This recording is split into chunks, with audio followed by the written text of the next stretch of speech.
I saw his text. I'm done. And my world imploded. Could you ever imagine your life shattering like that? Rain pattered against the cafe window, mirroring the storm inside me. Mark, my husband of 10 years, was leaving me. Via text. A simple, cold, I'm done. And then, the even colder realization. The joint account was empty. Every single penny we'd saved, gone. Poof, like he'd never existed. The barista called my name, holding out a latte I hadn't even remembered ordering. I forced a smile, took the cup, and walked outside, the neon city lights blurring through my tears. What was I supposed to do? I called my best friend Sarah, my voice trembling. He's gone, Sarah. He just left, and he took everything. The background noise of Sarah's apartment, a reality show blaring from the TV, seemed incredibly distant, almost mocking my despair. Everything? What do you mean everything? Sarah asked, her voice sharp with concern. The account, it's empty. Every single dollar. He drained it. I choked back a sob. I don't know what to do, Sarah. I feel like I'm drowning. Sarah was silent for a moment. Okay, listen to me. First, breathe. Second, we're going to figure this out. Did you see any signs? Anything at all? Signs? I racked my brain. The late nights at the office. He'd said it was a big project. The new clothes.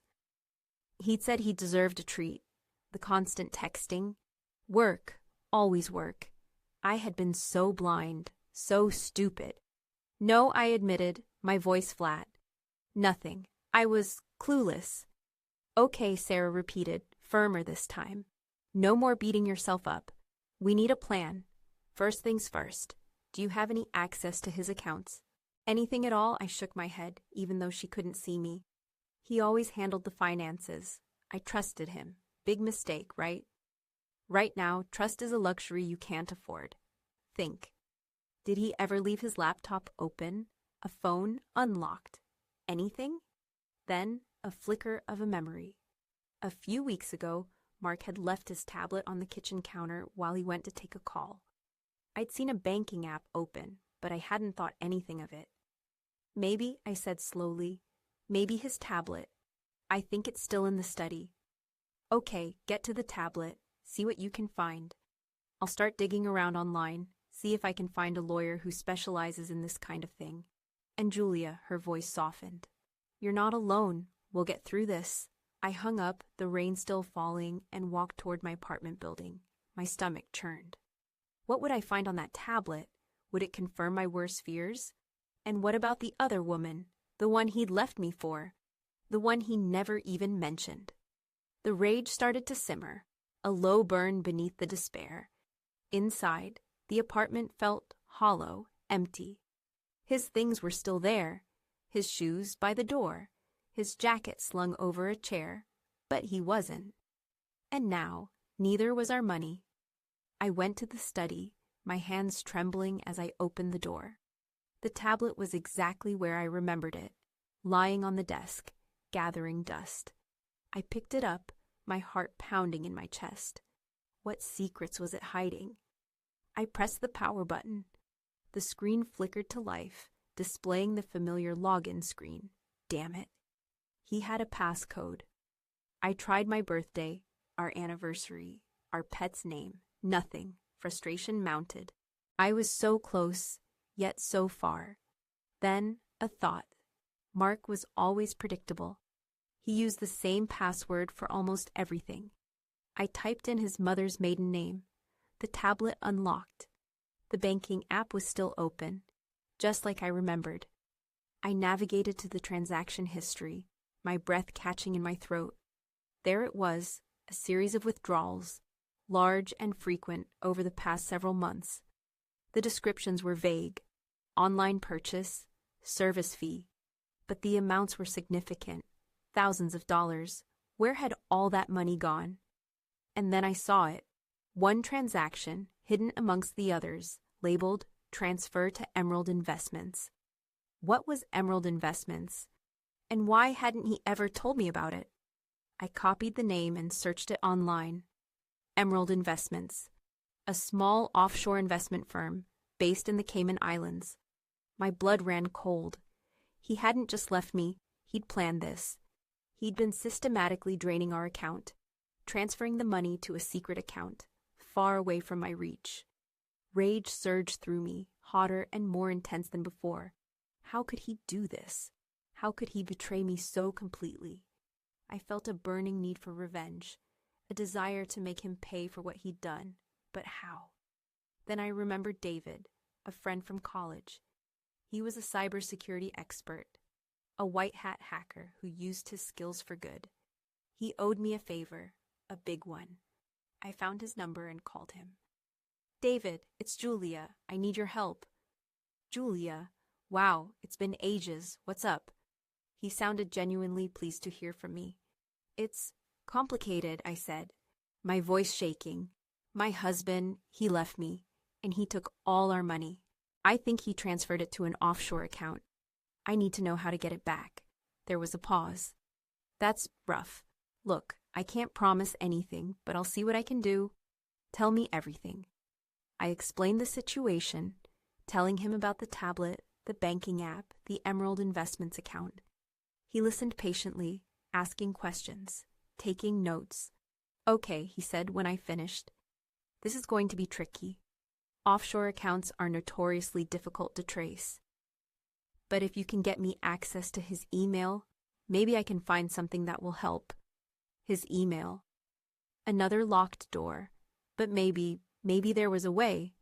Mark was always careless with his passwords. He used the same ones for everything. I already knew his mother's maiden name worked on the tablet. Was it worth a try? "I might be able to get into his email," I said, my heart pounding. "But it's going to be risky." "How risky?" David asked, his voice serious. "If he finds out I'm snooping around, he'll know I'm onto him. And I don't know what he'll do." "Okay, Julia, listen to me. This is your call. I can help you get your money back, but it's going to be dangerous. Are you sure you want to do this?" Was I sure? Was I willing to risk everything for revenge? The thought of Mark getting away with this, living a life of luxury with my money, was unbearable. I had to do something. I had to fight back. "Yes," I said, my voice firm. "I'm sure. I want my money back. And I want him to pay for what he's done." "Okay," David said. "Then let's get started." I hung up, my hands sweating. The rain had stopped, and the sun was starting to peek through the clouds. But inside, a storm was brewing. A storm of anger, determination, and a burning desire for revenge. What would you do? Would you let him get away with it? He still hadn't come back to collect his things, which made things easier. I went to the study and opened his laptop.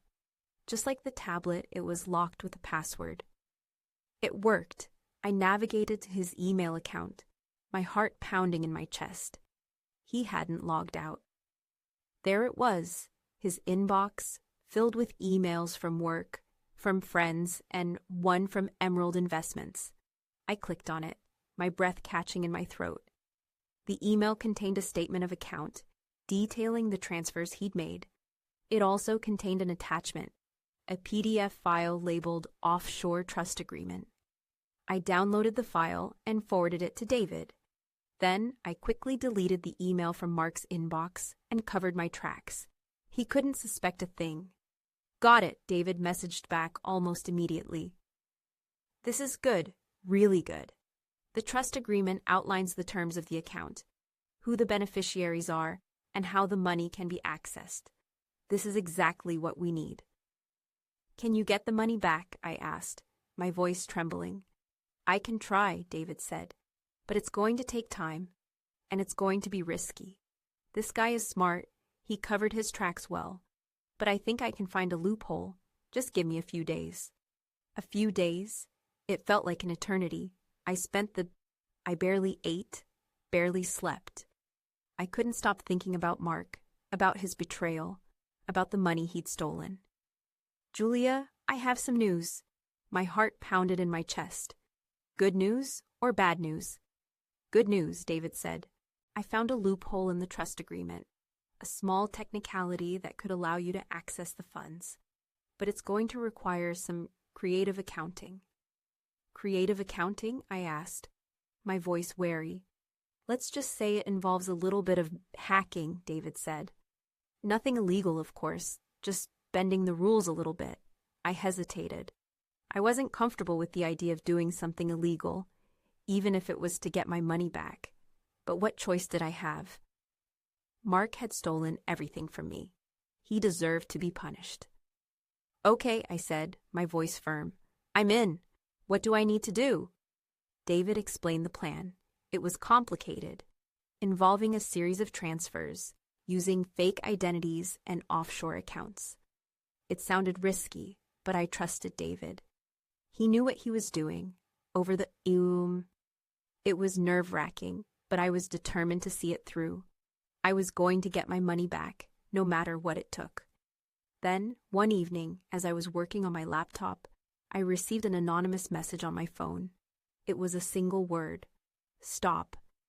My blood ran cold. Someone knew what I was doing. Someone was watching me. Was it Mark or someone else? Fear gripped me, paralyzing me. What would you do if you received an anonymous threat? I showed Sarah the message, my hands shaking. What do I do? Sarah looked grim. This changes everything. You need to be careful, Julia. Very careful. Maybe it's time to back down. Back down? I exclaimed. After everything I've done, I can't back down now. But what if you're putting yourself in danger? Sarah argued. Is it worth it? I thought about Mark, about his betrayal, about the money he'd stolen. I thought about the life we'd built together, now shattered into a million pieces. I couldn't let him get away with it. I wouldn't. No, I said, my voice firm. It's not worth it to let him win. I'm going to keep fighting. Sarah sighed. Okay, but please, be careful, and keep me updated on everything. I promised I would, but deep down I knew I was in over my head. I was playing a dangerous game, and I didn't know who I could trust. The bank is onto us, he said, his voice grim. They flagged the transfers as suspicious. They're starting an investigation. My heart sank. It was all falling apart. I was going to lose everything. What do we do? I asked, my voice trembling. We need to move fast, David said. We need to get the money out of the bank before they freeze the accounts. How? I asked. I don't know how to do that. I do, David said, but it's going to be risky. I need you to trust me. I hesitated. Could I trust David? He was my friend, but he was also a hacker. He was operating in a world of shadows and secrets. Could I really trust him with my life? But what choice did I have? I was desperate. I had to trust someone. Okay, I said, my voice barely a whisper. I trust you. Tell me what to do. David instructed me to transfer the remaining funds to a new account, one that he'd set up under a false name. It was a race against time. The bank was closing in, and I was running out of options. It was done. I'd gotten my money back, or so I thought. We need to meet, he said. It's important. I met him at a cafe, my heart pounding in my chest. He looked pale and drawn, his eyes filled with a strange intensity. What's wrong? I asked. I have something to tell you, he said. Something you're not going to like. He took a deep breath and looked me in the eye.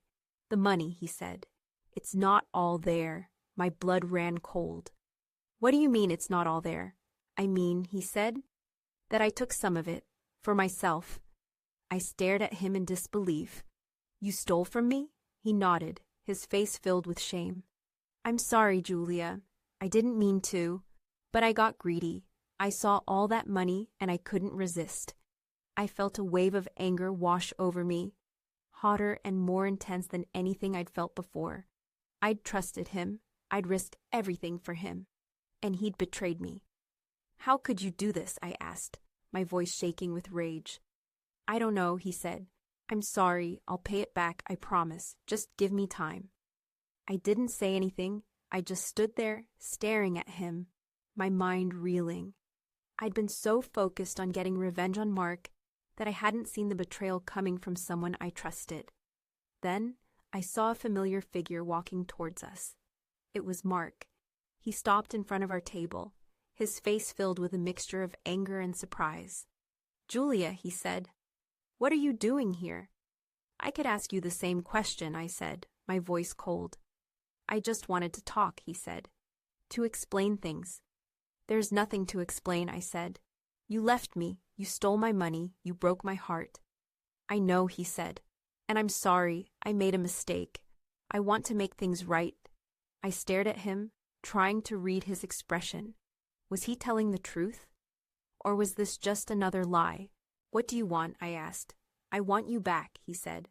"I want us to be a family again." I laughed, a bitter, hollow sound. "You think I would ever take you back after what you've done?" "I know I messed up," he said, "but I've changed. I'm a different person now." "You haven't changed," I said. "You're still the same selfish, manipulative person you always were."